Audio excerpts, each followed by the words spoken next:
Bon matin à tout le monde. Ce matin, on est le lendemain de Noël, mais c'est un lendemain de Noël un petit peu différent, même difficile pour certains.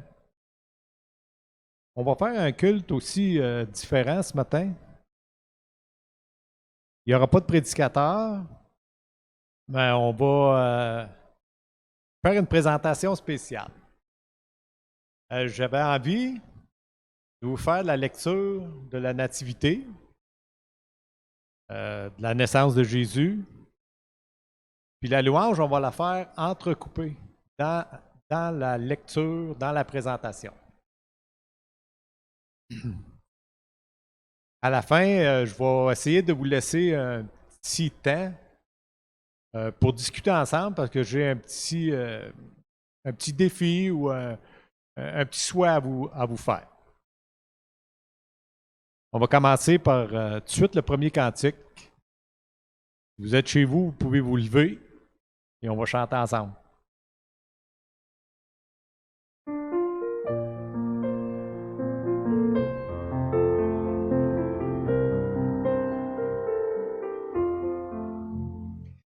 Il est né le roi du monde, le Christ le libérateur, que la terre au ciel réponde d'une voix d'un même cœur.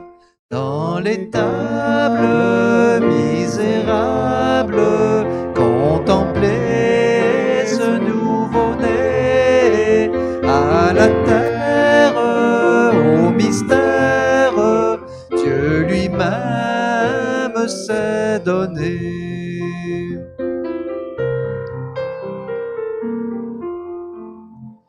À tes pieds, roi sans couronne, Jésus, nous courbons nos fronts. Ta crèche est pour nous un trône, c'est là que nous t'adorons. Dans les tables misérables, contemplez ce nouveau-né. À la terre, au mystère, Dieu lui-même s'est donné.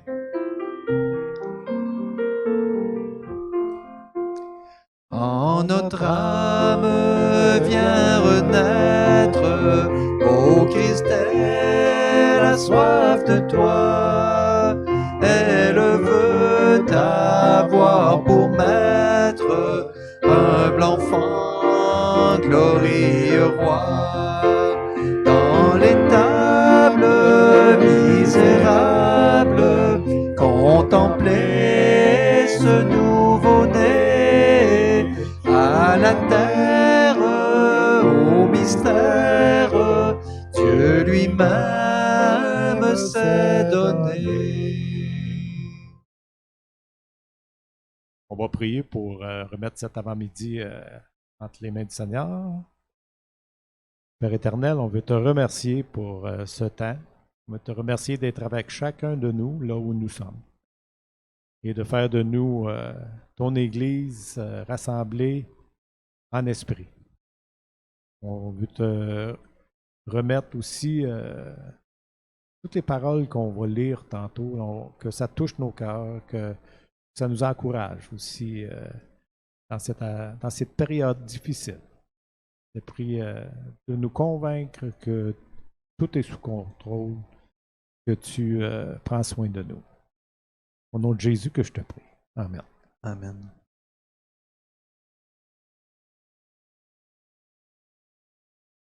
Là, je veux faire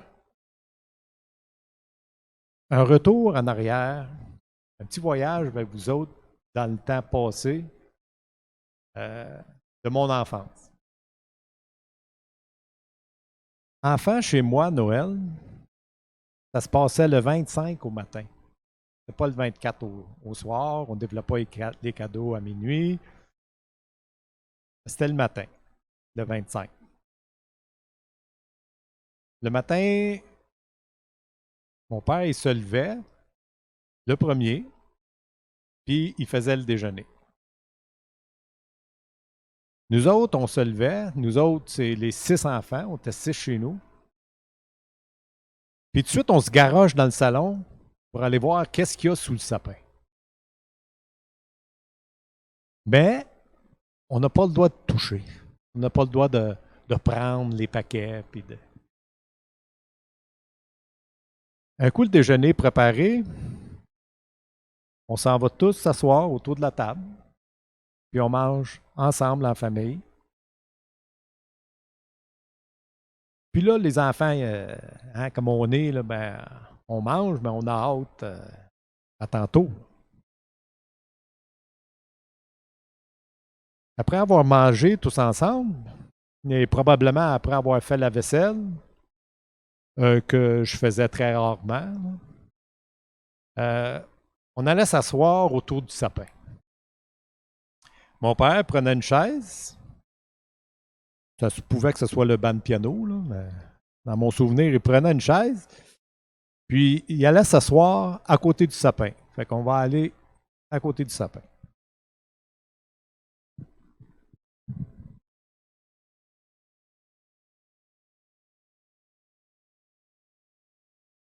Comme ça, à peu près. Mais tout en demeurant à sa place, il rouvrait sa grosse Bible. Mais pour moi, c'était une grosse Bible. Puis, il lisait un passage de l'histoire de la naissance de Jésus. En nous rappelant, bien sûr, que le vrai cadeau, c'était Jésus. Après la lecture, après cette exhortation qu'il nous faisait, ce partage qu'il faisait, il prenait un paquet en dessous du sapin, il se penchait comme ça. Là,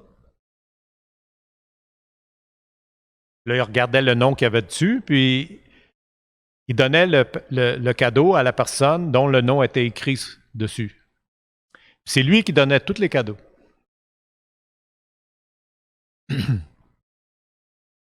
Cette image-là de papa qui prend les cadeaux comme ça puis qui les donne à chacun selon les noms qu'il y avait dessus, ça m'a resté vraiment imprégné dans la mémoire. Et je fais le lien direct avec notre Père Céleste qui a offert son Fils en cadeau pour chacun de nous qui ont leur nom écrit dans les cieux.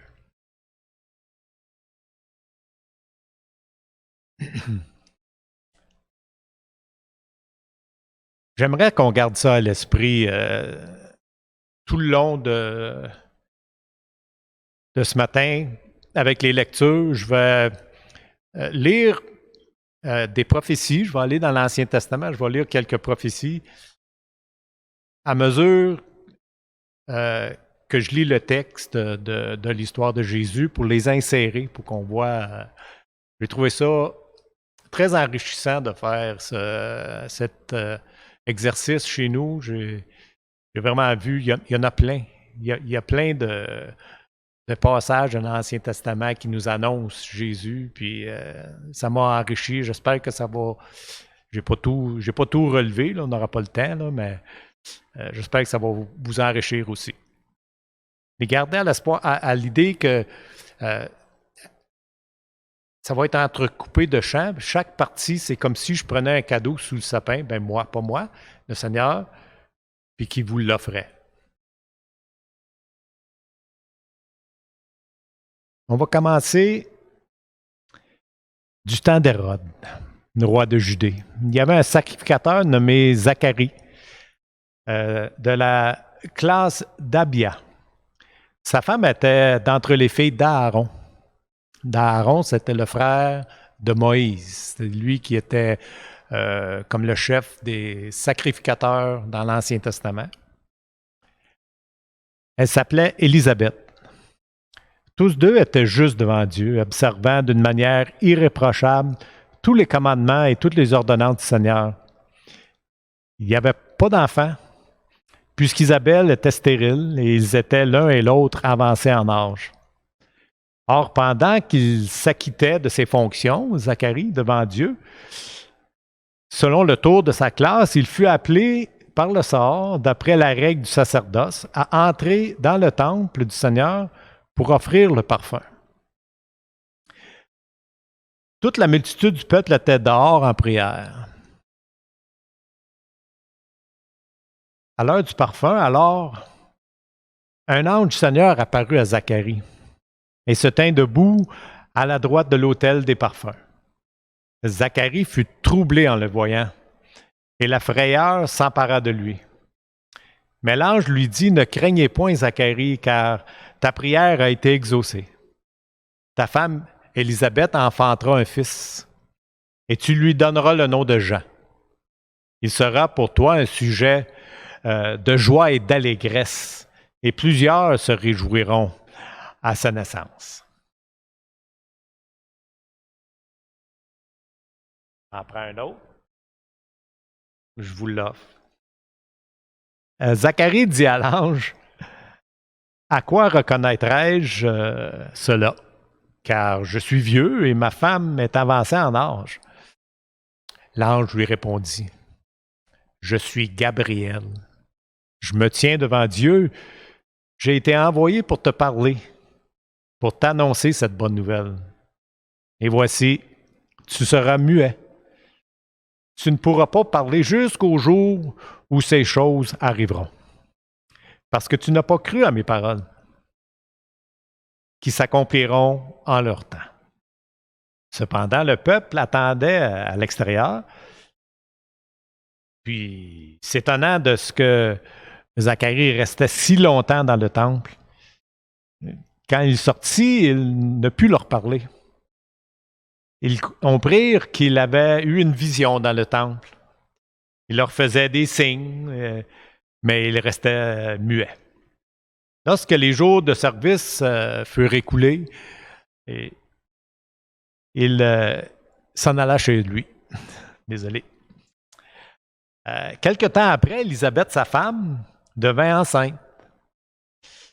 Mais elle se cacha pendant 5 mois, disant, « C'est la grâce que le Seigneur m'a faite quand il a jeté les yeux sur moi pour ôter mon opprobre parmi les hommes. » Une prophétie. On va aller dans Ésaïe 9, le verset 5. Ça dit, « Car un enfant nous est né, un fils nous est donné, et la domination reposera sur son épaule.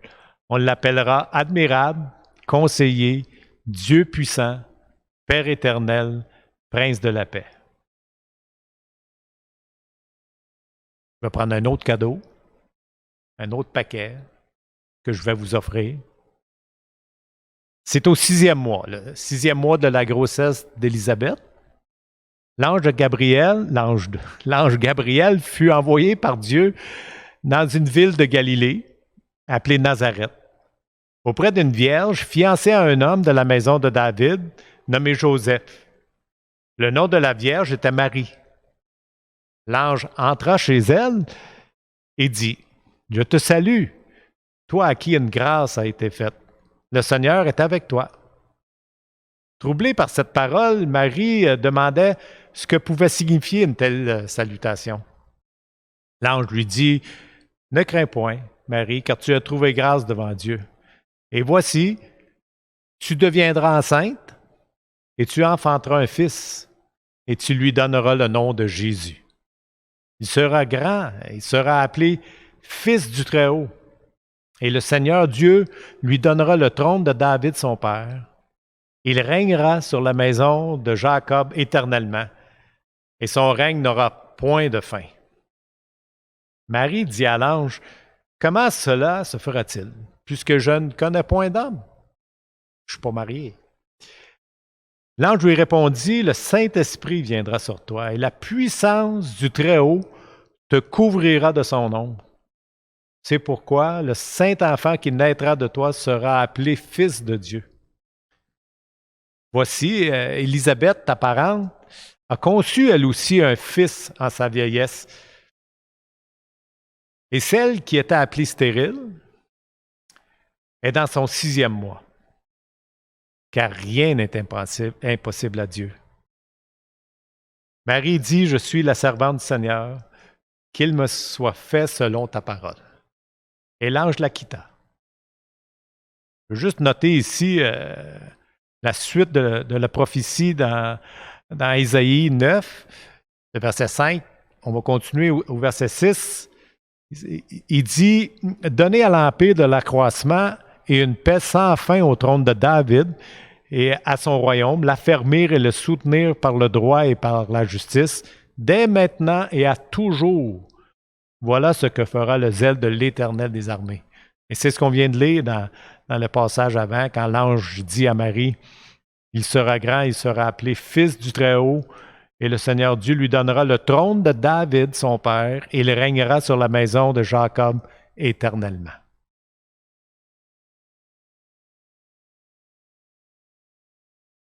On va faire le prochain cantique maintenant.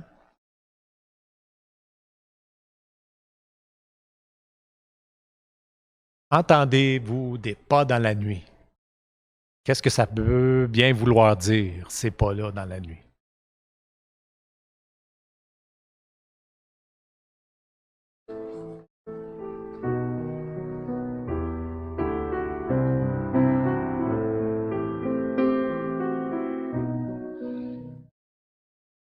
Entendez-vous des pas dans la nuit, au milieu du village endormi?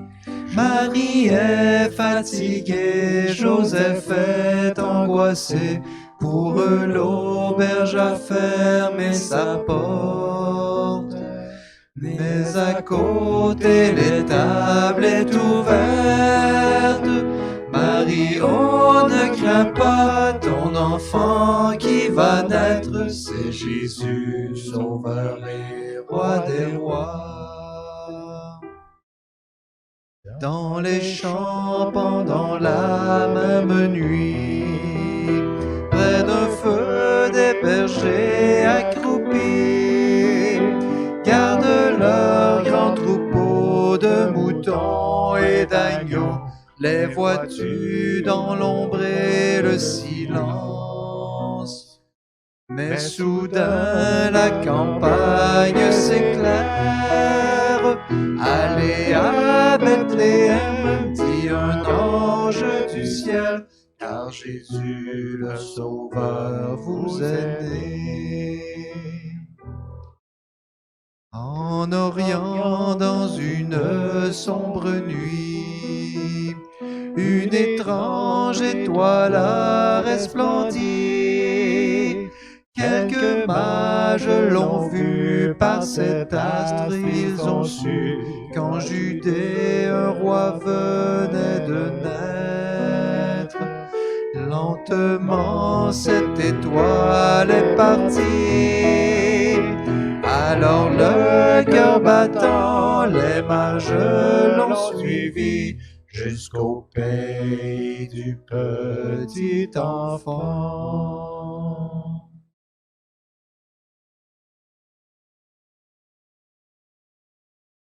Deuxième prophétie que je vais vous lire, c'est dans Ésaïe 7, le verset 14. C'est pourquoi le Seigneur lui-même vous donnera un signe.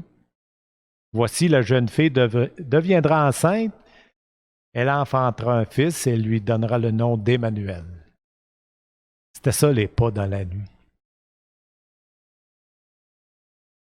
Voici de quelle manière arriva la naissance de Jésus. Marie, sa mère, ayant été fiancée à Joseph, se trouva enceinte par la vertu du Saint-Esprit avant qu'ils eussent habité ensemble. Joseph, son époux, qui était un homme de bien et qui ne voulait pas la diffamer, se proposa de rompre secrètement avec elle. Comme il y pensait, voici un ange du Seigneur lui apparut en songe et dit, « Joseph, fils de David, ne crains pas de prendre avec toi Marie ta femme, car l'enfant qu'elle a conçu vient du Saint-Esprit. Elle enfantera un fils et tu lui donneras le nom de Jésus. C'est lui qui sauvera son peuple de ses péchés. Tout cela arriva afin que s'accomplisse ce que le Seigneur avait annoncé par le prophète. Voici, la Vierge deviendra enceinte. Elle enfantera un fils et on lui donnera le nom d'Emmanuel, ce qui signifie Dieu avec nous. L'accomplissement de la prophétie. Continuons on peut se relever ou rester assis comme on veut. On va chanter le beau nom d'Emmanuel.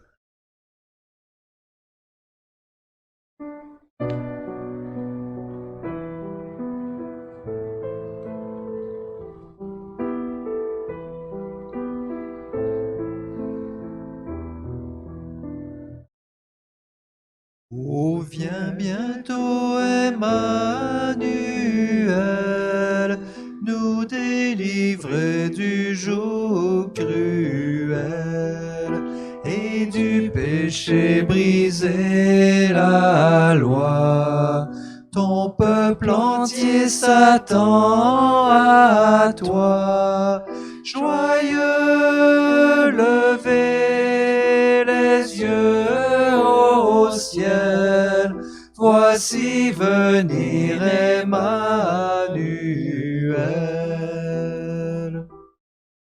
Oh, viens bientôt que ta clarté dissipe nos obscurités.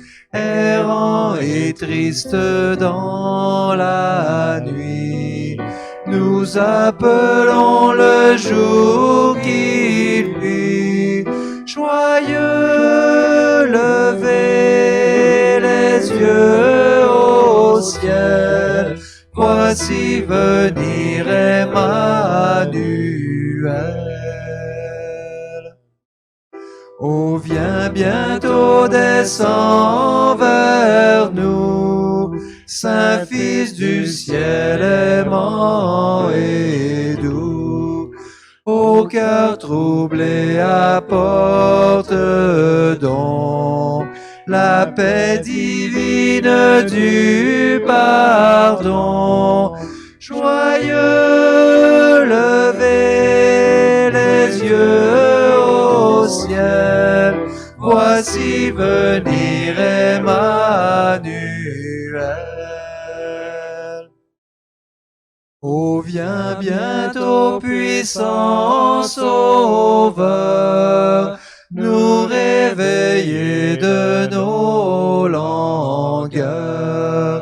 Il n'est que toi, céleste pain, qui puisse apaiser notre faim. Joyeux, levez les yeux au ciel, voici venir Emmanuel.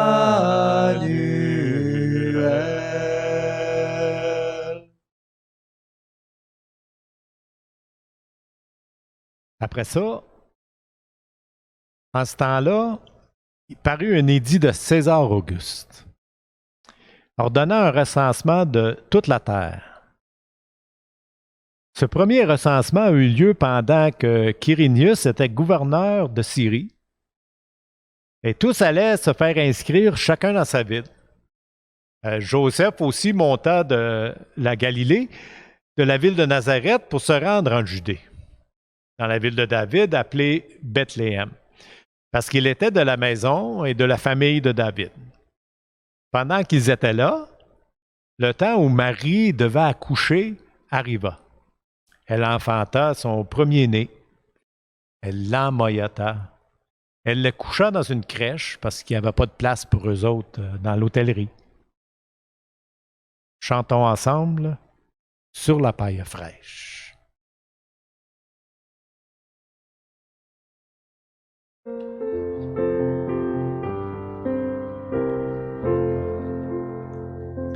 Sur la paille fraîche dort l'enfant si beau, une pauvre crèche crèche lui sert de berceau.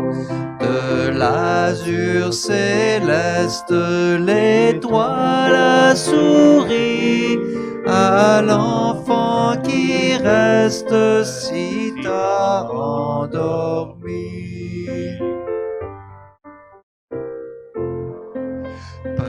Plus près encore de mon petit lit, du soir à l'aurore, car j'ai peur la nuit.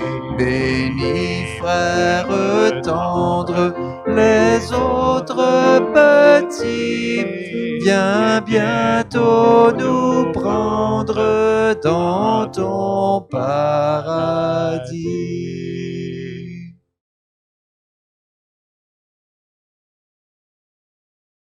Et toi, Bethléem, Ephrata, petite d'entre les milliers de Juda, de toi sortira pour moi celui qui dominera sur Israël, et dont l'origine remonte aux temps anciens, au jour de l'éternité.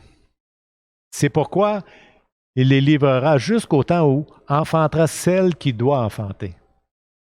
Et le reste de ses frères reviendra auprès des enfants d'Israël. Il se présentera et il gouvernera avec force, avec la force de l'Éternel, avec la majesté du nom de l'Éternel son Dieu. Et ils auront une demeure assurée, car il sera glorifié jusqu'aux extrémités de la terre, et c'est lui qui ramènera la paix. Un verset de Michée, le prophète Michée, 1, le verset 4. Chantons maintenant « Salut blanche étoile ».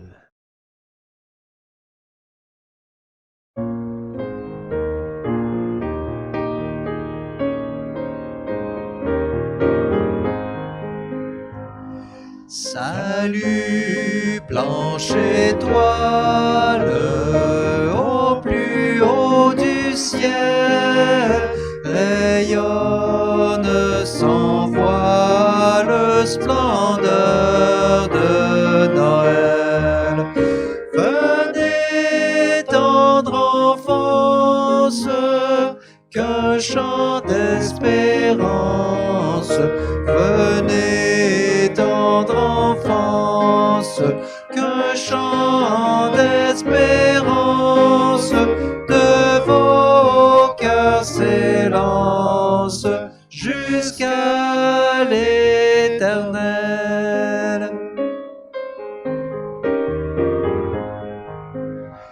Ardente jeunesse, louez le Seigneur. Tremblante vieillesse, n'ayez point de peur. Dieu même au mystère se fait notre frère. Dieu même au mystère se fait notre frère et vient sur la terre sauver le pécheur. Le Fils adorable, lui le roi des rois, mais dans une étable meurt sur une croix. Sa grâce fidèle pardonne aux rebelles. Sa grâce fidèle pardonne aux rebelles. Jésus nous appelle, écoutons sa voix. Salut blanche étoile, au plus haut du ciel, rayonne sans voile, splendeur de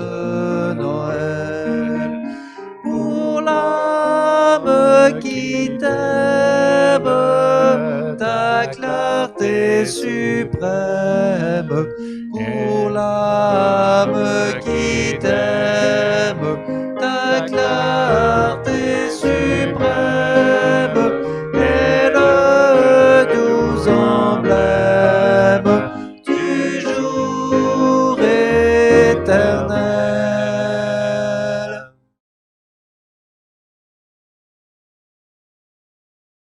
Je vous offre un petit paquet. Le roi Hérode a appris cela. Il fut troublé et toute Jérusalem avec lui. Il s'assembla à tous les principaux sacrificateurs et les scribes du peuple et il s'informa auprès d'eux où devait naître le Christ. Ils lui dirent à Bethléem, en Judée, car voici ce qui a été écrit par le prophète. Et toi, Bethléem, terre de Juda, tu n'es certes pas la moindre d'entre les principales villes de Juda, car de toi sortira un chef qui paîtra Israël, mon peuple.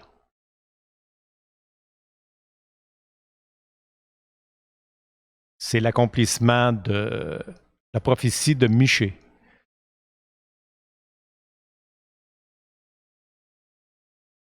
On va chanter maintenant « Dans les champs, les bergers veillent », parce que les bergers s'en viennent.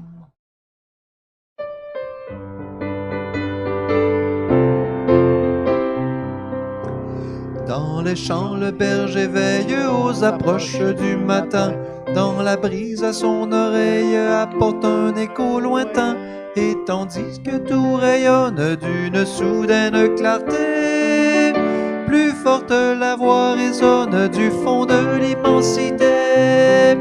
Gloire à Dieu dans les hauts cieux, paix aux hommes en tout lieu.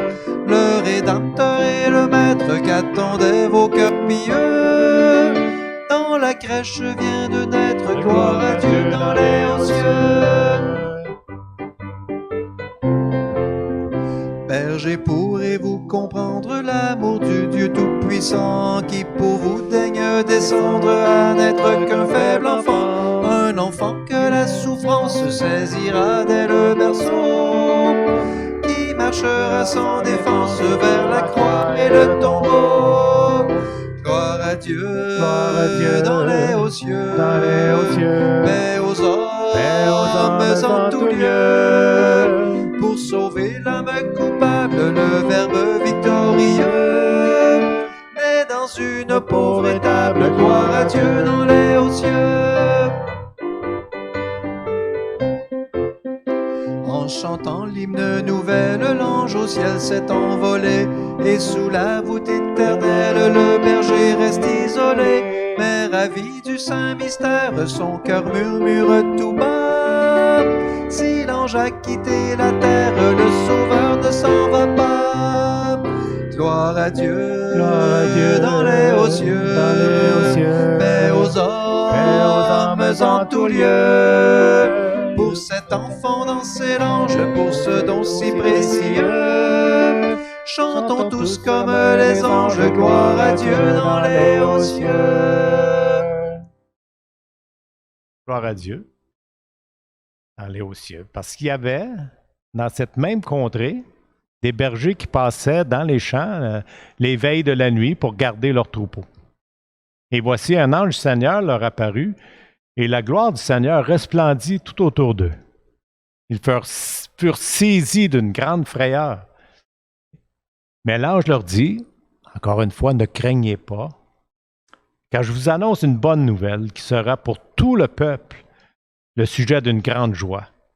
C'est qu'aujourd'hui, dans la ville de David, il vous est né un sauveur, qui est le Christ, le Seigneur. Et voici à quel signe vous le reconnaîtrez. Vous trouverez un enfant emmailloté et couché dans une crèche.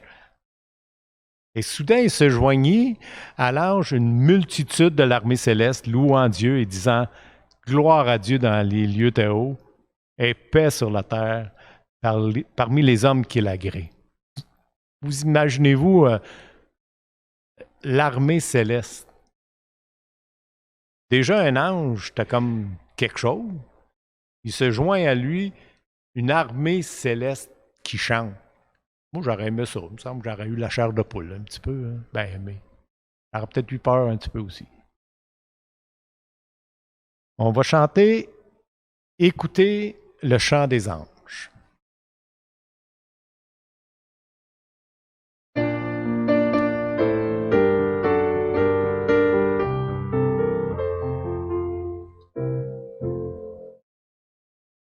Écoutez le chant des anges, viennent éclater dans les airs. Joignons aussi nos louanges à leur sublime concert. Gloire à Dieu, paix sur la terre, aujourd'hui le Christ est né. Jésus s'est fait notre frère, un sauveur nous est donné.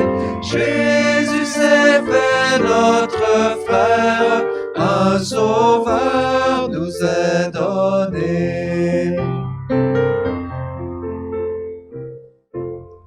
Son palais est une étable, une crèche et son berceau. Et pourtant c'est l'admirable, c'est le Fils du Dieu très haut. Il vient à nous des bonheurs et de grâce couronné. Jésus s'est fait notre frère, un sauveur nous est donné. Jésus s'est fait notre frère, un sauveur nous est donné. Avec vous, bergers et mages, au pied de notre Seigneur, nous déposons nos hommages, nous lui donnons notre cœur. Tout son peuple sur la terre dit avec nous prosterné. Jésus s'est fait notre frère, un sauveur nous est donné. Jésus s'est fait notre frère, un sauveur nous est donné. Amen. Sauveur nous a donné.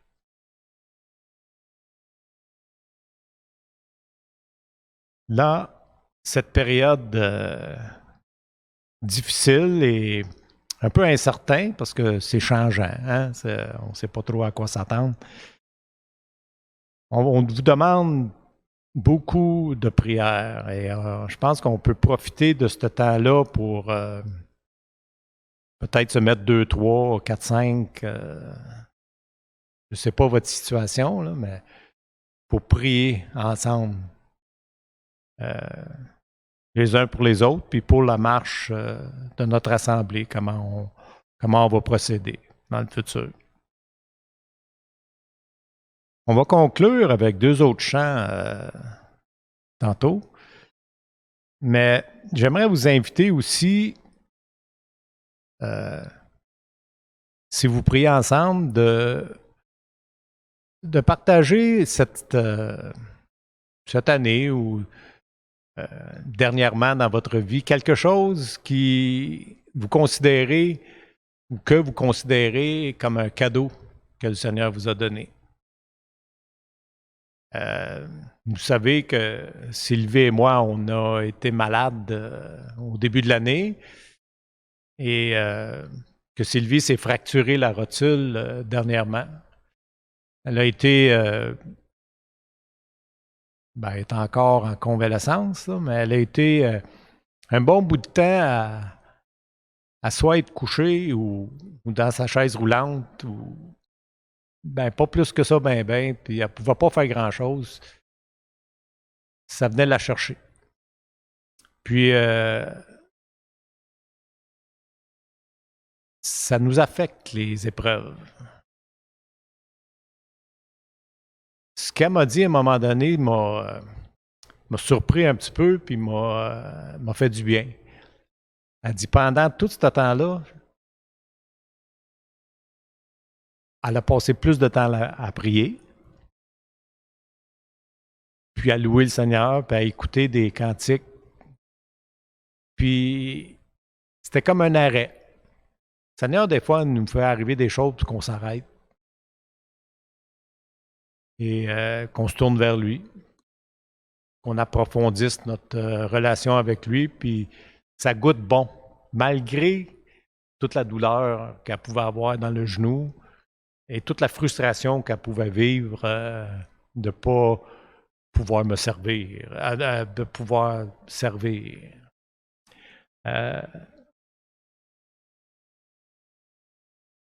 Ce qui manque, là, c'est les rires. Hein, je vous entends pas rire, mais j'espère que vous riez. Bon.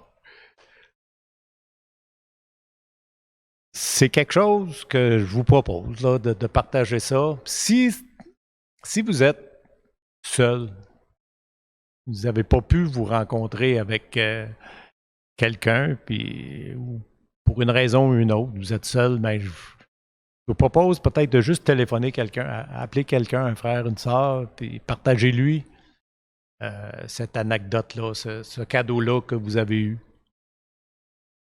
Puis si vous n'avez personne, ben, je vous invite à m'appeler. Mon numéro doit être dans le bottin. Parce que j'aimerais ça vous entendre. J'aimerais ça entendre ce que le Seigneur fait pour vous, même si c'est dans une épreuve. Quand on est dans l'épreuve, un petit peu comme je disais tantôt avec Sylvie, puis moi au début avec la COVID, juste le fait de pouvoir se tourner à lui ou même le fait de crier à lui avec douleur puis peut-être frustration aussi, encore là, c'est un cadeau qu'il nous donne parce qu'on a accès à lui. Vous avez le droit, vous pouvez aller à lui puis crier à lui. Vous pouvez le remercier peut-être juste pour ça. Je vous souhaite un bon dimanche. Je vous souhaite une bonne semaine, qu'on puisse se retrouver très bientôt.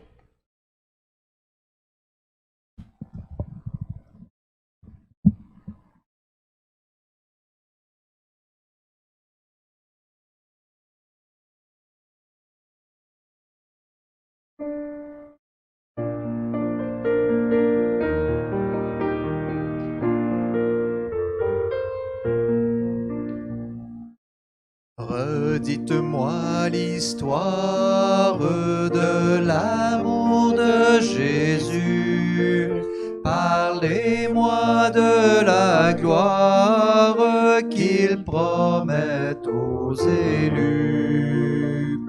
J'ai besoin qu'on m'instruise, car je suis ignorant. Qu'à Christ on me conduise comme un petit enfant. Redites-moi l'histoire, redites-moi l'histoire, redites-moi l'histoire de l'amour de Jésus.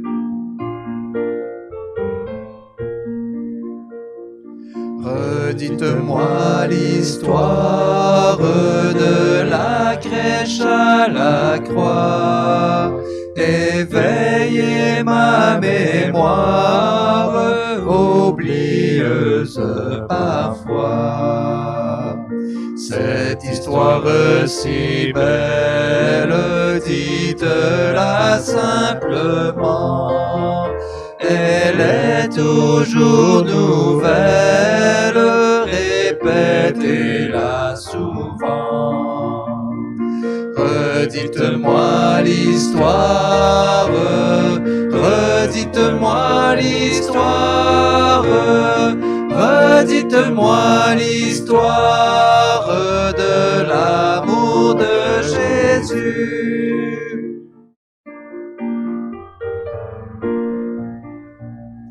Redites-moi l'histoire de mon divin Sauveur.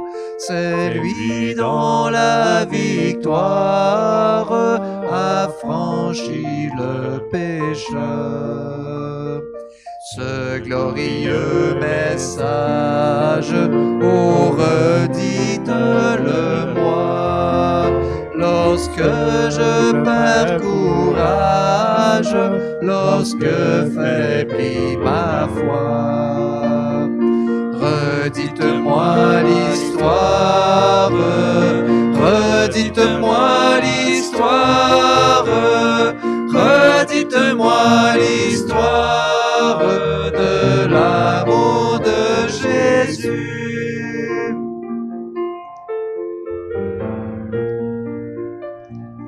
Redites-moi l'histoire quand le monde trompeur me vend sa vaine gloire au prix de mon bonheur.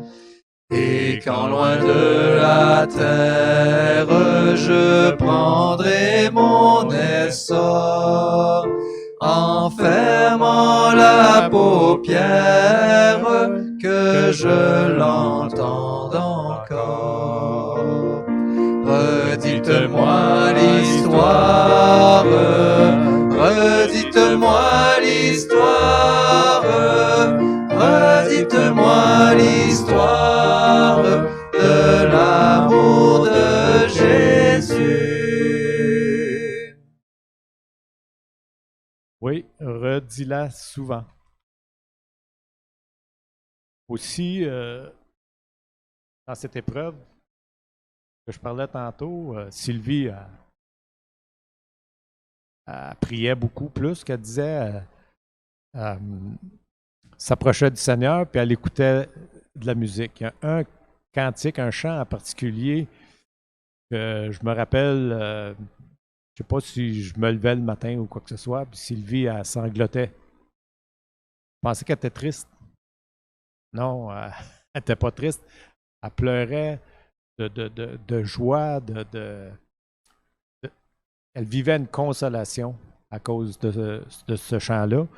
Puis, on va vous faire ça maintenant. Un nouveau cantique, pour plusieurs en tout cas. Mais c'est vraiment de profonde vérité.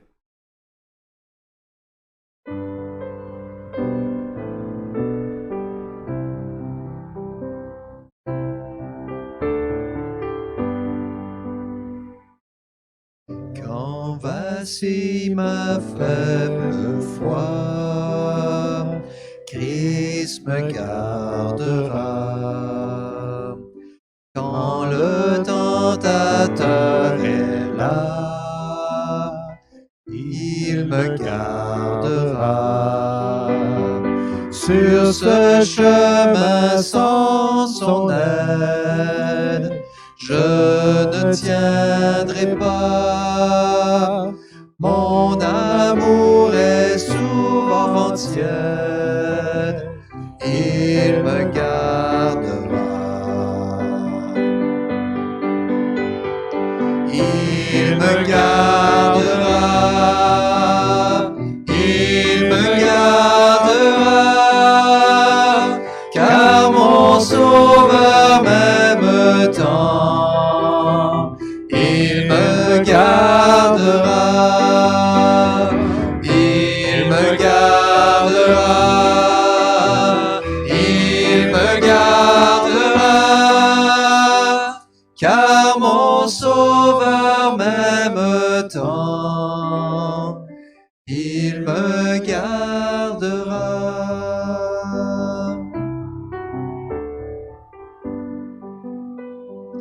Il chérit chacun des siens, Christ me gardera.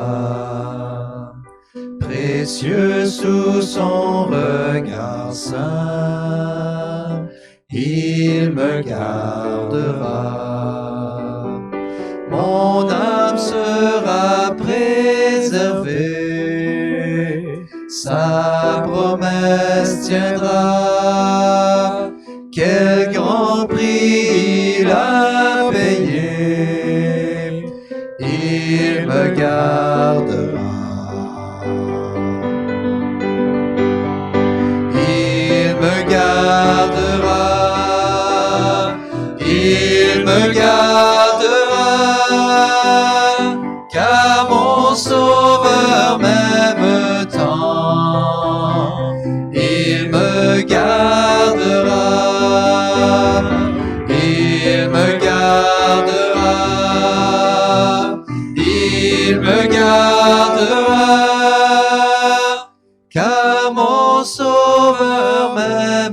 tend, il me gardera.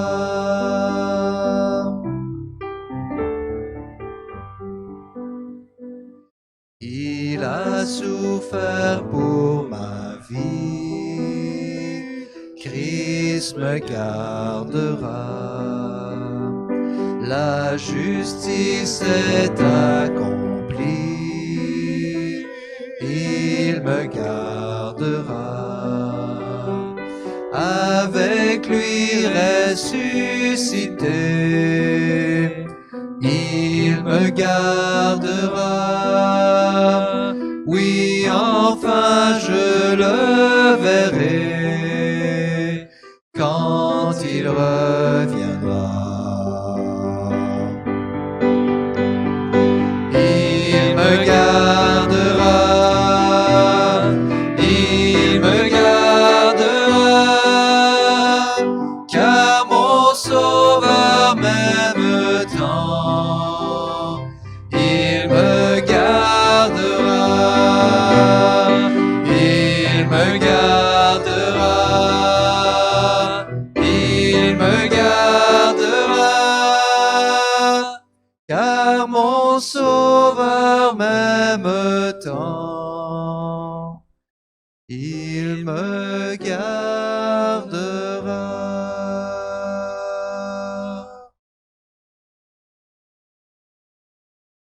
Amen.